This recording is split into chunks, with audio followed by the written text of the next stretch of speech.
Bismillahirrahmanirrahim. Rindu surga.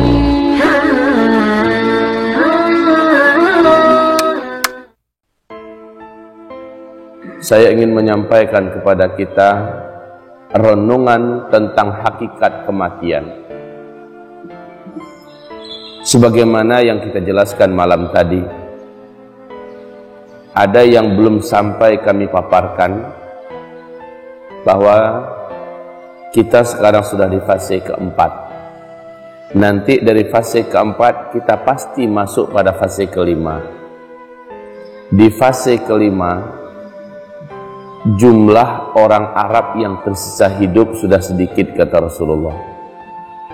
Dan jumlah manusia di muka bumi juga sangat merosot tajam, menjadi sangat sedikit. Dan yang lebih mengejutkan lagi, Rasulullah bersabda, perbandingan lelaki dengan kaum wanita di fase kelima sudah 1 berbanding 50. 1 laki-laki, 50 kaum wanita. Timbul pertanyaan, pada kemana manusia di fase kelima? Ternyata kaum muslimin, manusia di fase keempat, penghujung terakhir, menjelang Dajjal keluar, sudah banyak yang terbunuh, meninggal dunia. Dalam penyebab-penyebab besarnya adalah perang demi perang, perang demi perang, perang demi perang. Juga menghadapi banyaknya perampokan, pembantaian. Kita lihat saja sekarang ini, di Arab perang tidak putus-putus. Kegaduhan, pembunuhan, pembantaian di muka bumi pada hari ini semakin marak. Kemudian Indonesia dan juga seluruh dunia dalam 1-2 tahun ini akan diisi dengan peperangan yang tidak bisa dielakkan. Kita sekarang hidup di zaman perang. Fase keempat, di penghujung terakhirnya adalah fase perang. Makanya kata Rasulullah SAW, orang yang hidup pada masa itu akan menyaksikan banyaknya kematian. Dan faktor yang membanyakkan kematian itu adalah perang. Baik, jika demikian adanya, di fase kelima berbandingan laki-laki dan wanita 1 berbanding 50, 1 laki-laki 50 wanita, padahal fase kelima sudah dekat lagi waktunya. Pertanda apa? Semua kita yang laki-laki tidak lama lagi akan Allah pindahkan dari alam kehidupan dunia ini. Biasanya dalam perang-perang yang banyak meninggal wanita atau laki-laki? Laki-laki. Yang banyak terlibat dalam peperangan adalah laki-laki. Kita tidak menginginkan perang, Pak. Kita ingin hidup ini normal. Kita tidak ingin perang. Sungguh demi Allah, kita tidak suka perang. Apa enaknya perang? Rumah-rumah kita hancur atau kita tinggalkan lalu dirampas orang. Kita tidak memiliki tempat tinggal, mungkin kita eksodus ke hutan, kita lari menyelamatkan diri, menyelamatkan nyawa dan keluarga. Sawah ladang tidak bisa kita urus, pekerjaan tidak bisa kita teruskan, kantor-kantor kita tinggalkan, harta kekayaan tidak dapat dibawa, atau mungkin rumah kita dihancurkan, masjid kita dihancurkan, nyawa bergeletak, bergelimpangan di mana-mana. Apa enaknya perang? Enggak ada enaknya. Tapi Allah takdirkan, sekali lagi, kita hidup di akhir zaman, di mana kita harus menyaksikan banyaknya peperangan demi peperangan. Baik, dalam peperangan itu kita bicara tentang hakikat kematian. Pertama, kullu nafsin dha'iqatul maut. Seluruh yang bernyawa mesti merasakan mati. Yang kedua, idza jaa ajaluha la yastakhiruna sa'atan wa la yastaqdimun. Kalau kematian itu sudah datang, semenit pun tidak bisa ditunda, sebagaimana kematian juga semenit pun tidak bisa dipercepat. Berarti seluruh kita akan merasakannya pada waktunya. Dan itu yang ketiga, sudah tercatat di Lauhul Mahfuz siapa meninggalnya kapan dan di mana, dalam keadaan bagaimana, sudah tercatat di Lauh Mahfuz. Lauh Mahfuz adalah lembaran catatan yang maha lengkap, yang Allah jadikan sebelum Allah menciptakan langit, bumi, malaikat, semua apapun yang ada di alam semesta. Belum lagi Allah ciptakan, Allah sudah menciptakan Lauhul Mahfuz. Di sana ditulis oleh Allah seluruh apa yang akan ada di alam semesta ini sampai hari kiamat, sampai siapa yang masuk surga, siapa yang masuk neraka, tertulis di sana. Jadwal kematian kita sangat misterius, sangat gaib, kita tidak tahu tanggal berapa, bulan berapa, tahun berapa, dan di mana kita meninggal, dalam keadaan lagi ngapain atau sedang apa kita, tertulis di sana. Dia yang pasti akan datang tepat pada waktunya. Kematian tidak harus menunggu tua terlebih dahulu, tidak harus menunggu sakit yang tidak bisa disembuhkan terlebih dahulu, tidak menunggu adanya kejadian besar terlebih dahulu seperti gempa bumi, tsunami, bencana alam ini itu. Tidak. Dia datang baghtatan, secara tiba-tiba saja. Ini hakikat kematian yang ketiga. Saya contohkan,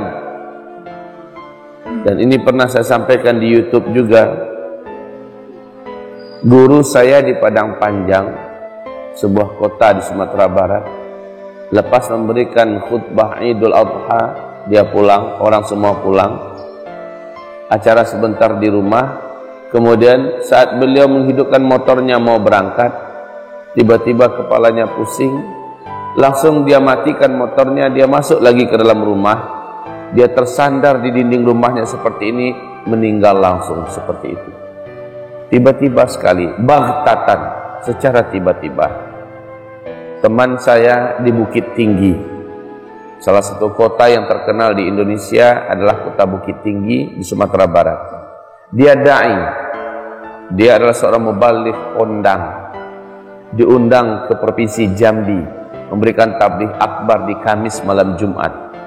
Berapi-api ceramahnya. Besoknya hari Jumat, beliau diminta mengisi khutbah. Beliau naik ke atas mimbar seperti biasa. Tidak ada ciri-ciri tanda-tanda bahwa beliau akan meninggal. Beliau khutbah dengan penuh semangat. Tiba-tiba gelbek, jatuh langsung dari tempat dia sedang berdiri khutbah, meninggal di sana. Subhanallah, baghtatan.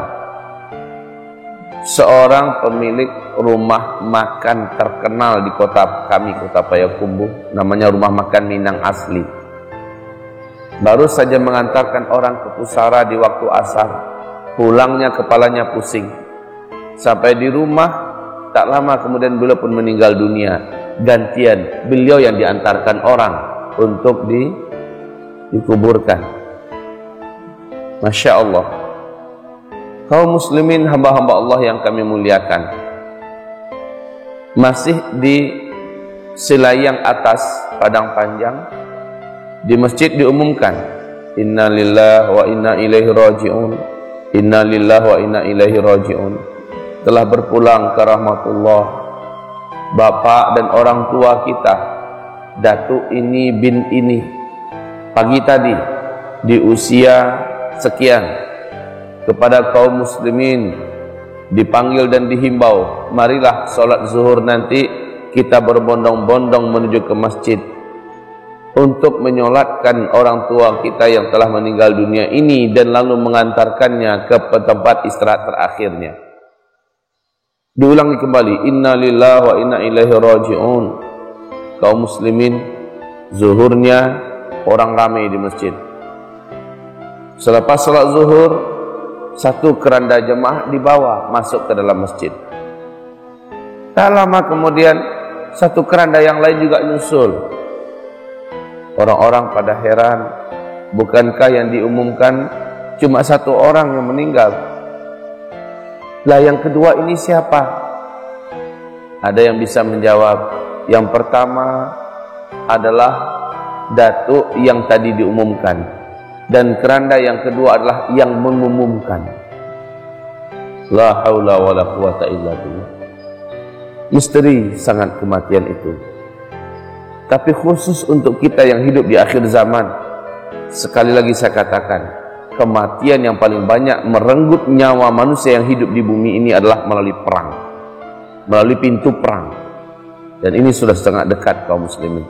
Kalau Bapak mau menyimak kajian-kajian saya di YouTube, saya sudah paparkan Indonesia di ujung tanduk revolusi komunis. Angka kematian sangat tajam. Dan ini tidak bisa dielakkan kaum muslimin. Di samping memang nubuat akhir zamannya, kita sudah di akhir zaman, dan faktor terbesar kematian nanti adalah perang. Ditambah lagi dengan bencana alam demi bencana alam yang semakin dahsyat, yang banyak merenggut nyawa. Wahai hamba-hamba Allah, ketika kami sebutkan tentang fitnah dan huru-hara akhir zaman, maka perkara terbesar yang ingin kami sebutkan itu adalah banyaknya kematian yang akan memindahkan kita dari alam kehidupan dunia ini kepada alam kehidupan akhirat. Hakikat kematian yang keempat, kematian itu adalah intiqalul arwah min alamid dunya ila alamil barzakh. Hakikat kematian yang keempat itu berpindahnya roh manusia yang hidup dari alam dunia ini kepada alam barzakh. Apa yang disebut dengan alam barzakh? Barzakh itu bahasa Arab. Di dalam surat Al-Mu'minun Allah berfirman, wa min waraihim barzakh ila yaumi yub'atsun. Jika mereka sudah meninggal, maka roh mereka memasuki suatu dinding maha gaib yang maha kokoh. Ila yaumi yub'atsun. Dinding ini sampai hari kiamat tidak bisa ditembus. Jadi orang yang rohnya sudah meninggalkan kehidupan dunia, pindah ke alam satunya lagi melalui satu dinding gaib yang maha kokoh. Dinding gaib yang maha kokoh ini disebut dengan barzakh. Ya. Apabila dia sudah meninggal dunia, jangan pernah mimpi dan jangan pernah terima adanya keyakinan orang yang sudah mati bisa dipanggil rohnya. Itu bohong. Tidak ada dalam akidah Islam diajarkan, baik di 4 mazhab Syafi'i, mazhab Hanafi, Maliki, Hambali, tidak ada satupun ulama Ahlus Sunnah wal Jamaah yang membenarkan roh yang sudah meninggal itu bisa datang kembali melakukan penampakan. Tidak ada. Akidah Islam itu tidak ada. Sebagaimana roh orang yang sudah mati, apakah dia roh para wali-wali, apakah dia roh para penjahat, lalu kalau para wali-wali bisa datang melihat umatnya, kaumnya, atau roh para nabi bisa datang melihat umatnya, tidak benar. Sebagaimana juga dibantah oleh Imam Syafi'i sendiri, sejahat-jahat manusia, dia tidak akan bisa kembali ke dunia karena alam akhirat tidak menerimanya. Terjadilah roh gentayangan, roh penasaran, roh balas dendam, roh ini segala macamnya tidak benar. Karena apa? Karena di dalam surat Al-Mu'minun Allah menyatakan kita berpindah dari alam dunia ini kepada alam yang dibatasi oleh barzakh, dinding gaib yang maha kokoh. Tidak ada lagi komunikasi antara makhluk hidup dengan makhluk yang sudah meninggal dunia. Nah, kaum muslimin yang kami muliakan, lalu yang menampakkan diri di sana sini itu siapa? Mereka, kata Rasulullah, adalah para qarin dari bangsa jin yang saat kita hidup dia yang mendampingi kita. Dia tahu ciri khas kita, masa lalu kita, rahasia-rahasia kita. Nah, ketika kita meninggal, untuk menyesatkan orang yang masih hidup, dia pura-pura menjelma menjadi kita yang pernah hidup dulu. Lalu dia dengan suara khas kita, dengan rahasia kita yang dia sudah tahu, dia bercerita sehingga orang-orang yang hidup yakin ini adalah kita yang dulu sudah mati, menampakkan diri kembali. Tidak, mereka adalah qarin, yaitu bangsa jin, setan-setan dari bangsa jin yang mendampingi selama kita hidup untuk menyesatkan manusia banyak. Maka sekali lagi saya katakan, tidak ada orang yang mati itu hidup kembali, itu enggak ada. Yang mati hidup kembali itu cuma nanti di akhirat, di padang mahsyar. Kaum muslimin, hamba-hamba Allah yang kami muliakan. Jadi perpindahan ruh dari alam dunia kepada alam barzakh. Setelah itu orang yang meninggal dunia punya ratapan. Ratapan seluruh orang yang meninggal dunia cuma 2 yang dimintanya. Apa itu? Yang pertama, Rabbirji'uni a'malu salihan fima taraktu kalla innaha qailun huwa qailuha. Ya Rabb, kembalikan hamba ke dunia. Setelah dia melihat bagaimana nasibnya yang minim amal, dosanya banyak, dia telah banyak menyanyiakan kehidupannya di dunia, tidak diisinya dengan kepadatan amal. Dia meratap menyesal, kembalikan hamba sebentar saja ya Allah. Hamba ingin perbaiki diri, hamba ingin perbanyak amal, hamba ingin sholat, hamba ingin puasa. Tapi Allah berfirman, tidak ada peluang lagi. Aku tidak akan merubah kalimatku yang telah aku putuskan. Siapa yang mati tidak akan pernah bisa kembali. Kemudian hakikat yang keenam, Allah subhanahu wa ta'ala, yang kedua yang diratapi oleh setiap orang yang mati adalah, izinkan hamba mensedekahkan seluruh harta hamba ya Allah. Rata-rata kita hidup yang paling membuat kita semangat untuk terus bertahan hidup apa? Nyari fulus nggak? Yang menghabiskan sebagian besar umur dan waktu kita nyari fulus nggak? Iya. Pergi pagi, pulang sore, peras keringat, banting tulang, kalau perlu lembur malam, tidak peduli hari hujan panas, tidak peduli, pokoknya cari duit, cari duit, cari duit, cari fulus, cari fulus, cari fulus. Kalau yang masuk melalui pintu pegawai negeri, nah bagaimana memproses naiknya jabatan kita, naik jabatan kita. Di balik naik jabatan itu yang diinginkan adalah gaji nambah, peluang untuk dapat rezeki jadi semakin luas. Fulus, fulus, fulus. Alhaakumut takatsur hatta zurtumul maqabir. Kamu telah habiskan banyak waktumu dalam memperbanyak harta, memperbanyak duit. Dari nggak punya tanah, gimana bisa beli tanah? Dari sudah punya tanah, gimana bisa buat rumah? Dari sudah punya rumah, bagaimana memperluas rumah, meningkatkan rumah, bagaimana menambah lagi rumah yang lain, terus tambah usahanya, tambah bisnisnya, tambah jumlah rekeningnya. Alhaakumut takatsur hatta zurtumul maqabir. Padahal kamu pasti akan berakhir dengan kematian. Kamu pasti akan tinggal dalam perut bumi, tanah 1 kali 2 meter. Hanya itu yang akan kita perlukan, Pak. Makanya orang-orang yang sudah meninggal dunia, yang menghabiskan banyak umurnya untuk mencari harta, lalu harta sudah dikumpulkan, dinikmati oleh orang lain, bukan dia yang menikmatinya. Makanya nanti di alam barzakh meratap dia, Rabbirji'uni, ya Allah kembalikan aku.